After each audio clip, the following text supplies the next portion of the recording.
Bienvenue dans ce nouvel épisode de La Vengeance de Vukodlak. Dans le dernier épisode, je vous ai présenté un petit peu la façon dont les donjons sont générés.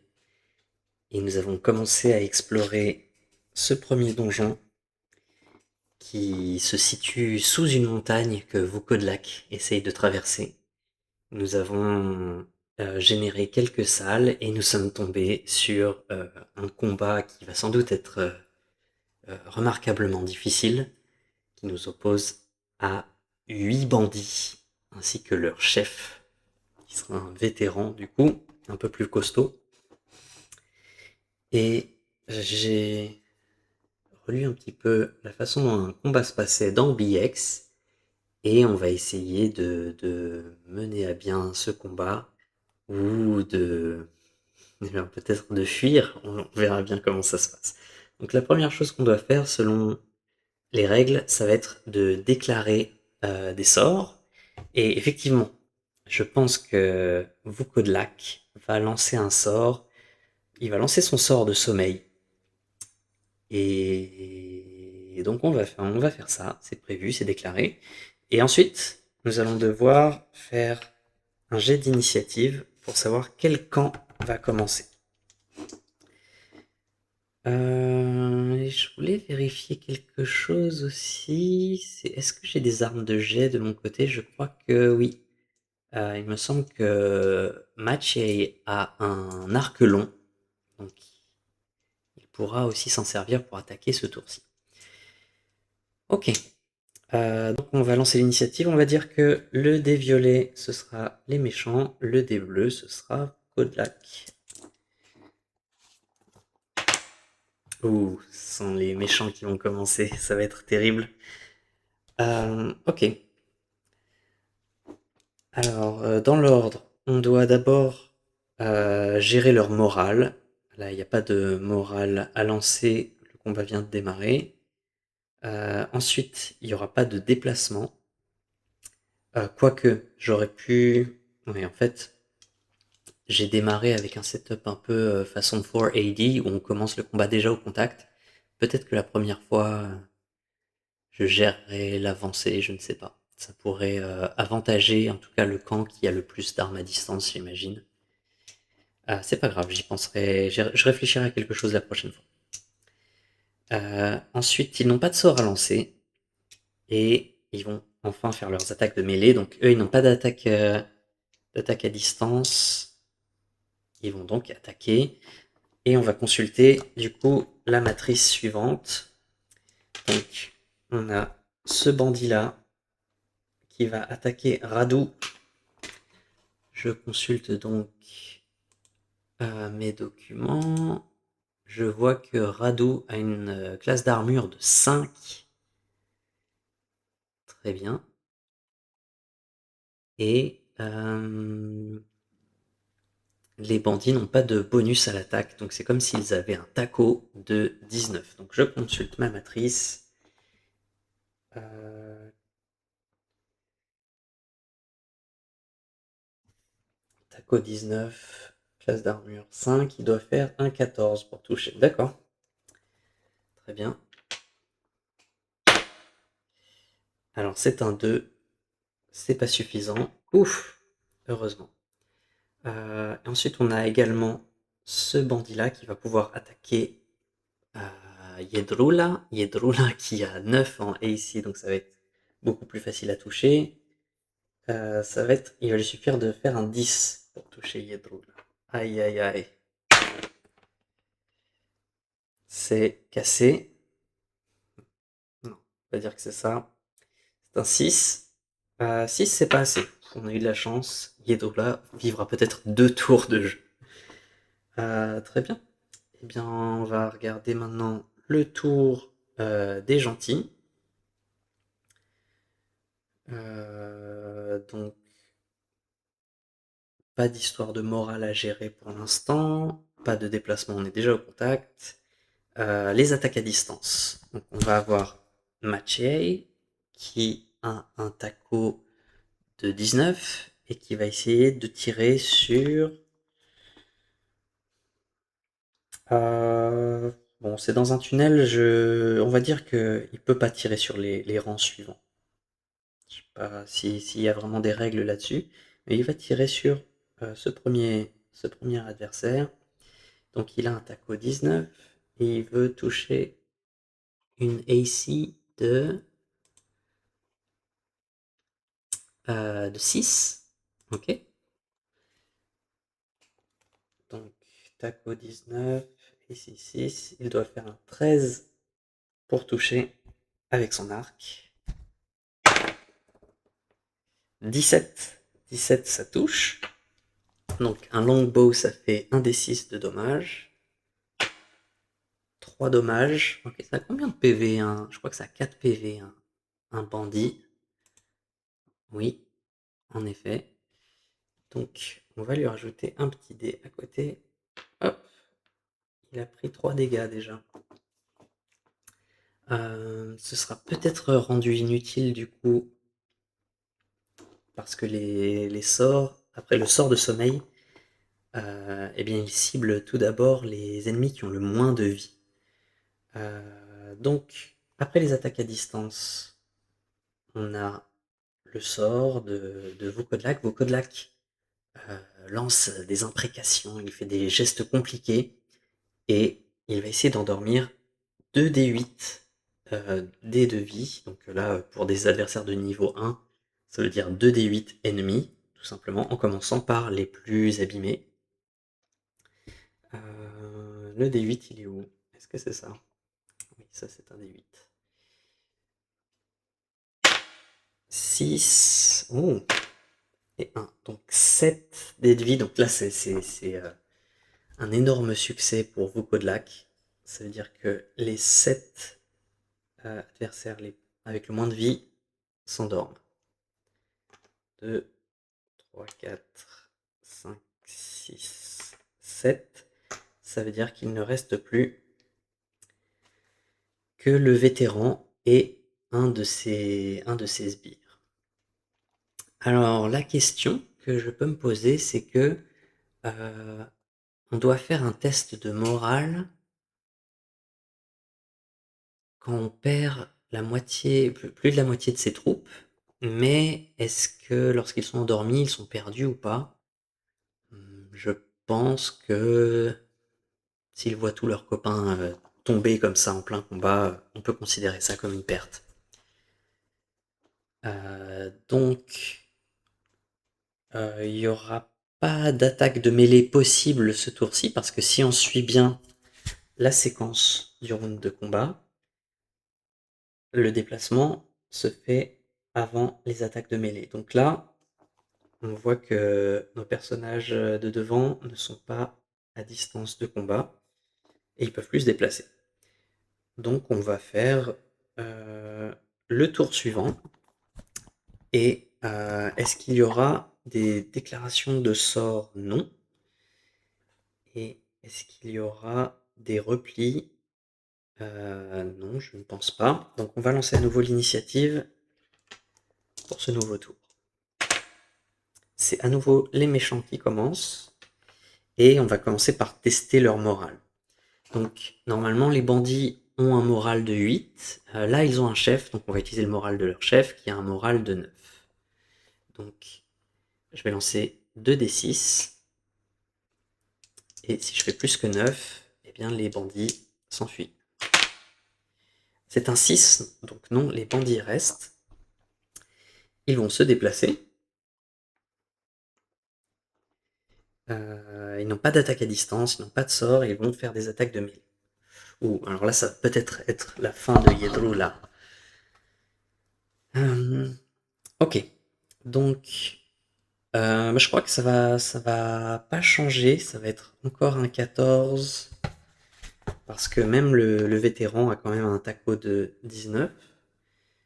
Donc le vétéran, pour toucher Yedrula, il va quand même devoir faire un 10. C'est un 3. Ouf, on a de la chance. Il faudra que je choisisse des dés avec... en tout cas, les dés polyhédro. Il faudra que j'en choisisse des plus lisibles que ça pour la caméra. Parce que c'est vrai que c'est assez minuscule. Donc on a aussi ce bandit-là qui va essayer de mettre un coup d'épée à Radu, qui a une AC de 5, donc il doit faire un 14. Ouf, il fait un 20. Donc il n'y a pas de critique dans BX. Par contre, c'est quand même une touche. Donc on va lancer un D6. 4 dégâts. Waouh, 4 dégâts pour Radu. Ça va être compliqué. Il avait 8 PV, donc ça va, il a encore 4 points de vie. Heureusement que c'est sur lui que c'est tombé. Et on va passer ensuite au tour du groupe de Vukodlak. Donc, on n'a pas de morale à gérer. On va faire un déplacement. On va intervertir. Ça dépend. Non, je sais pas si c'est très intelligent. Je voulais intervertir Radu avec Kuba initialement. Mais Kuba, il me semble qu'il a que 2 points de vie. Donc Radu a quand même plus de points de vie que Kuba actuellement. Et Maciej, on va le laisser ici parce qu'il peut tirer. Donc non, on va pas faire de déplacement. Par contre, on va intervertir Kuba avec Yedrul. Parce que Kuba devrait faire plus de dégâts que son homologue voleur. Ok, on va commencer par les attaques à distance. Donc Maciej, il va essayer de tirer sur le vétéran. Mais le vétéran a une CA, une classe d'armure plus élevée, n'est-ce pas? Oui, oh là là. Il a une classe d'armure de 2, c'est comme s'il portait une armure de plaque. Hum, hum, hum. Donc, Taco 19 pour une AC de 2. On va faire un 17. Non, c'est raté. D'ailleurs, il a tiré 2 flèches, il faudra que je m'en souvienne. Et ensuite, on va passer aux attaques au corps à corps. Donc on a Kuba. Est-ce qu'il a un... Non, personne n'a de plus un au corps à corps. Eh bien, Kuba doit également faire un 17 pour toucher le vétéran. Il fait un 17, magnifique. Et du coup, on va lancer des dégâts. Il a une épée longue, Kuba. Où est-ce que c'est noté le nombre de dégâts d'une épée longue? Peut-être sur la fiche de personnage. Non, je ne l'ai pas noté. Je vais vérifier ça. Donc une épée toute simple, c'est 1 des 8 de dégâts. On va voir ce que ça donne. 4. Donc pareil. Le vétéran se retrouve à la moitié de sa vie, parce que lui aussi il a 8 PV si je ne m'abuse. Voyons ça. Ah non, il a 9 PV. Autant pour. Donc ce qui serait plus simple, ce serait de noter ces... Non, je vais laisser les dégâts affichés plutôt que les PV restants. Il y a moins de chances de confusion comme ça, j'imagine. Et nous avons aussi Radu qui va attaquer le bandit en face de lui. Donc le bandit en face de lui, il a une AC de 6. Donc Taco 19 AC de 6. On va devoir lancer un 13 ou plus pour toucher. 13, parfait. Qu'est-ce qu'il a comme arme, Radu? Je sais qu'il a une grande arme qui... c'est un épée à deux mains, d'accord. Et l'épée à deux mains... C'est un des 10, waouh. Ok. Alors, voyons ce que ça donne. Le D10, il est là. 4. Eh bien, il, il lève son épée à deux mains avec une grande force et l'abat sur le bandit qui s'écroule. Magnifique. On a eu de la chance sur ce coup. Imaginez qu'on se soit cogné les 8 bonhommes plus leur chef. Mais cela dit, on n'est pas encore tiré d'affaire parce que ça va être assez dur d'enchaîner les 17 sur le chef des bandits. Nouveau tour. On relance une initiative. Je vais juste swapper. Hop. Ça et ça. Donc pour l'initiative ce tour-ci, c'est encore les méchants qui l'emportent. Alors, ce qui fait que... Oui, les règles de morale. Comment ça marche? Comment ça marche? Bah, ça doit être marqué par ici.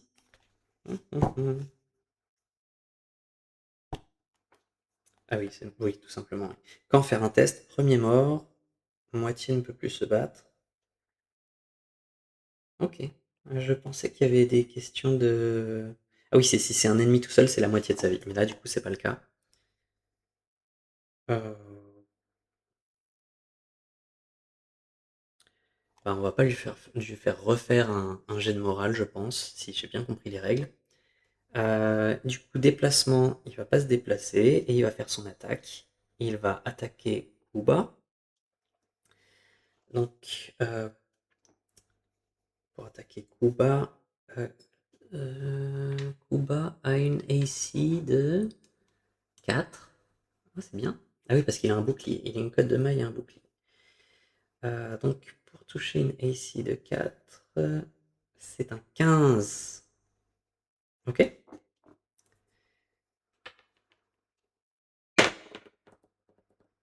11. Non, ce n'est pas suffisant. Kuba réussit à se protéger du sabre de son ennemi avec son bouclier, justement. Et ensuite, ce sera au tour des gentils. On va commencer par l'attaque à distance.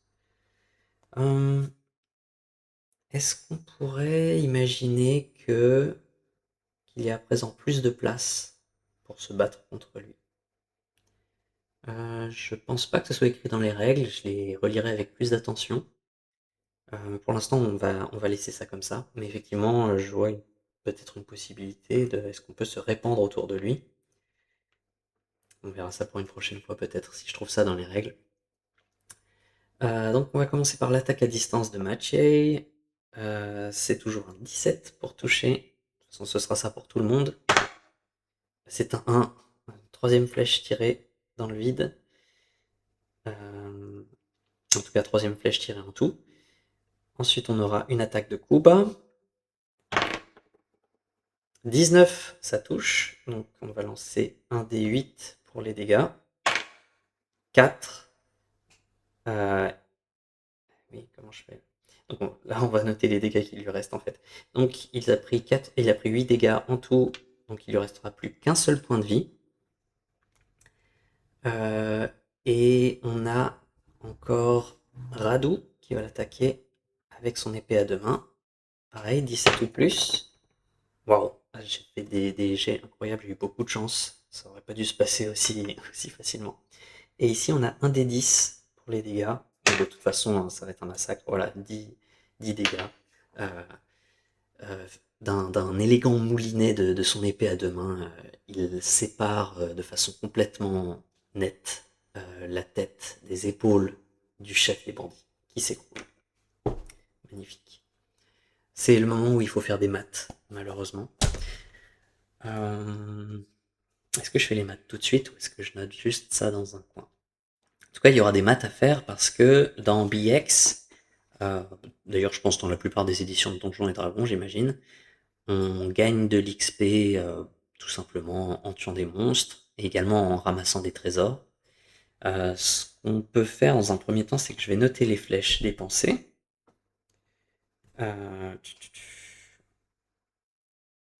sais pas où est-ce que je vais noter ça. Bah, je vais noter ça dans la fiche de Maciej, tout simplement.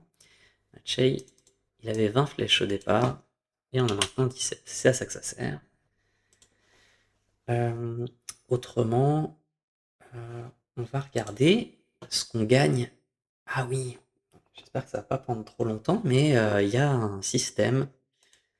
J'avais mis que c'était un trésor de type A qu'on gagnait en battant ce type de groupe. Normalement, dans BX, en fait, le trésor de type A, jusqu'à je ne sais plus quelle lettre, c'est des gros trésors. Et en gros, c'est là où les méchants ont caché leur trésor. Et on en trouve en général un trésor de ce type par donjon. En tout cas, c'est comme ça que je l'ai compris. Là, comme c'était un gros groupe, je lui ai assigné un trésor de type A. Comme c'était un combat difficile, ça va être un trésor qui en vaut la peine. Donc, on va aller regarder. Bah, tiens, est-ce que j'ai ça dans le livre physique? Ou est-ce qu'on va devoir aller dans le PDF? euh, Regardons ensemble.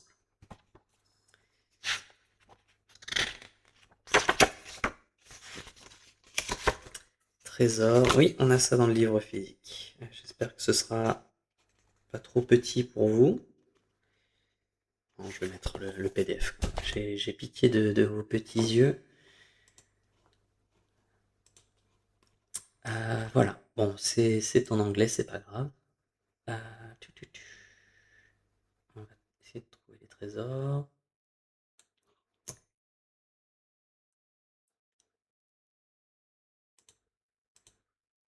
Ok, donc on a un trésor de type A.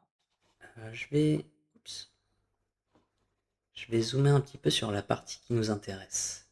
Si j'y arrive. Ok. Oups. Voilà. Ce qui nous intéresse, c'est ici. Donc je vais lancer des dés de pourcentage et je vais noter au fur et à mesure ce qu'on trouve. D'ailleurs, je vais noter que sur ce couloir-là, on a rencontré un grand groupe d'ennemis. Et en face, je vais noter ce qu'on y a trouvé. Alors, déjà, on a 25% de chance d'avoir un des 6 fois 1000 pièces de cuivre. Alors, on va trimballer beaucoup de ferraille, vous allez voir. Donc, ça, je ne sais pas si vous êtes familier avec les dés de pourcentage. On aura le dé des dizaines ici, le dé des unités ici, et en sachant que si on a 0, 0, 0, ça ne veut pas dire 0, ça veut dire 100. Ok. Ben, voilà, on va faire ça. Donc 48, c'est au-dessus de 25, donc non, on n'a pas de pièces de cuivre. Ensuite, 30% de chance d'avoir des pièces d'argent. 59, non. Ensuite, 20% de chance d'avoir des pièces d'électrum. Une pièce d'électrum, je crois que deux pièces d'électrum, ça vaut une pièce d'or ou quelque chose comme ça. Sans marquer. Oui, voilà. Une pièce d'électrum, ça vaut la moitié d'une PO. Ok, donc c'est ça. Est-ce qu'on a des pièces d'électrum? 75%, non, c'est beaucoup trop. Ensuite, 35% d'avoir des pièces d'or. 69, non, c'est pas bon. Des pièces de platine, peut-être. 25% de chance. Non, 64, c'est beaucoup trop. J'ai peur qu'on ait rien du tout. 50% de chance d'avoir des gemmes, quand même. Wouhou. 91, non. Ouh là là. 50% de chance d'avoir des bijoux. Non. Et enfin, 30% de chance d'avoir 3 objets magiques. Waouh, on n'a rien du tout, quoi. C'est trop triste. À part l'XP. Ce que je vais faire, c'est que je vais noter juste le nombre d'ennemis vaincus et l'XP, je le ferai à la fin de mon côté. Je pense pas que ça vous intéresse. La bonne nouvelle, c'est que le combat s'est terminé par une victoire. Je vais noter les nouveaux points de vie de Radou, malheureusement, qui est blessé. Ça veut dire qu'il faudra aussi que je lise les règles sur le repos et le soin. C'est pas très grave. Il faut qu'on réfléchisse aussi au temps qui s'est écoulé pendant ce combat. Parce que ça fait pas 10 minutes entières. On va dire que si ça fait moins de 10 minutes, ça comptera pour un tour. Je vais me simplifier la vie. Alors, notre ami, où est-ce qu'il est? Radou. il avait 8 PV. Alors, est-ce que ça fait des maths si je... Non, c'est... Il lui reste la moitié de ses PV. Ok, donc ça veut dire que... Bah, il est pas super super bien. Donc, je pense que ce que je vais faire, c'est que pour la suite du donjon, il va changer de place avec Mathieu. Et il va donner... Enfin, Mathieu va lui donner son arc long pour qu'il puisse continuer à combattre. Ok. Et puis non, d'ailleurs, Mathieu... Enfin, Kuba va inverser avec Yedrula parce que il faut qu'on ait un voleur en première ligne pour détecter les pièges et ce genre de choses. Donc, j'avais oublié une porte ici. Où est-ce qu'on va dans la suite de ce donjon? Je pense que on va prendre la porte de gauche et on va générer une nouvelle salle. Donc le D66, donc ce sera dizaines et unités. On a du 34. Je reprends mon process. 34, à quoi ça ressemble? Je vais vous le dessiner. Ouh. Donc on a une magnifique salle circulaire et on va voir ce qu'elle contient avec un seul dé. 2. Ouh, un obstacle. Ok, intéressant. Donc je vais vous mettre sur cet écran-là et on va regarder. J'ai pas fait de lien hypertexte, c'est pas grave, c'est juste là. Vous voyez la table E2. Si j'ai un obstacle, qu'est-ce que ça peut être? Ça peut être une porte fermée. Dans ce cas-là, on pourra la crocheter ou la défoncer. Et je pense que tout ça va prendre du temps. J'ai oublié de faire un truc que j'avais dit que je ferais. C'est qu'on a passé 3 tours de combat, si je ne m'abuse. 3 tours de combat, ça fait... ça fait... Ça fait 6 secondes un round de combat ou ça fait 10 secondes? Dans tous les cas, c'est vraiment pas long, mais je pense que en comptant le fait de se remettre de ses émotions, etc., on va compter un tour hors combat pour... voilà. Voilà. Et on a un tour de plus pour voyager dans la nouvelle salle, hein, si je ne m'abuse pas. Si je ne m'abuse. On a fait un tour pour ça, un tour pour ça, un tour pour le combat et un tour pour ça. Ok, on est bon. Donc c'est de l'à peu près. Je sais pas si les gens qui ont l'habitude de jouer à BX ils sont plus pointilleux que ça, mais je. Oups, je vous montrais pas ce que je faisais. Bon, c'est pas grave, j'ai rajouté des tours sur le compteur de tours, c'est pas très intéressant. Alors, reprenons. On était ici. Donc soit on a une porte fermée, soit on a une salle difficile à traverser, c'est-à-dire que elle est pleine de décombres ou de saleté, de boue, que sais-je, ce qui la rend difficile à traverser, ce qui comptera 2 tours pour la traverser. On peut avoir une salle effrayante qui pourrait avoir, je vais faire un jet de sauvegarde, je ne sais pas, de sagesse ou quelque chose comme ça, pour savoir si le moral des troupes est impacté. On peut avoir un nouvel objectif.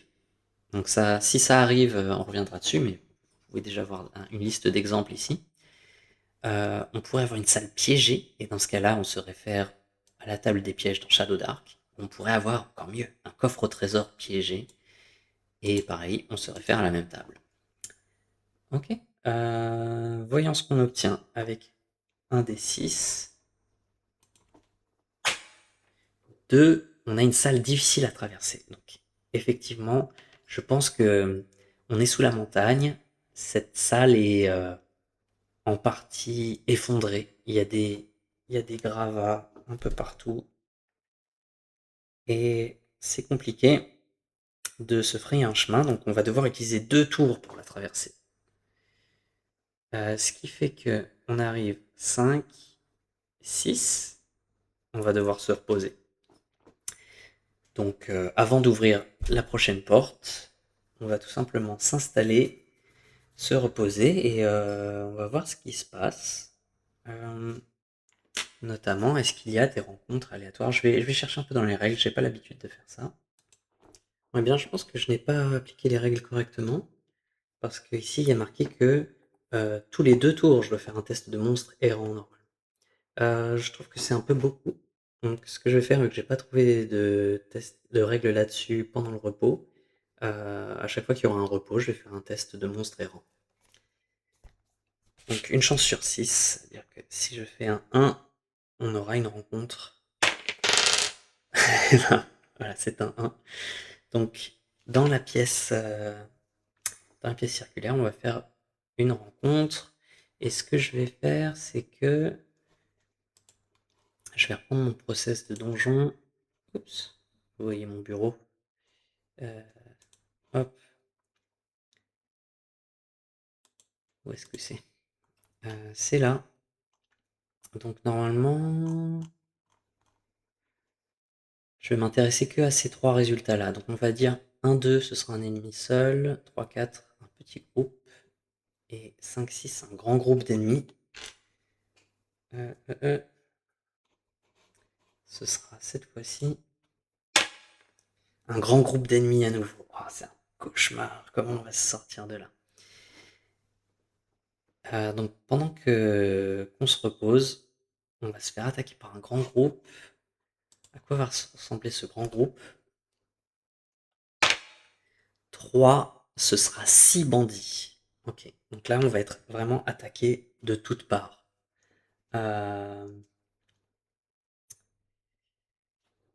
6 bandits, hop, on va les placer comme ça. Sauf que là vraiment, n'importe qui peut se faire attaquer. 1, 3, 4, 5, 6. Ils n'ont pas de chef avec eux. Mais tout le monde va être concerné par le combat.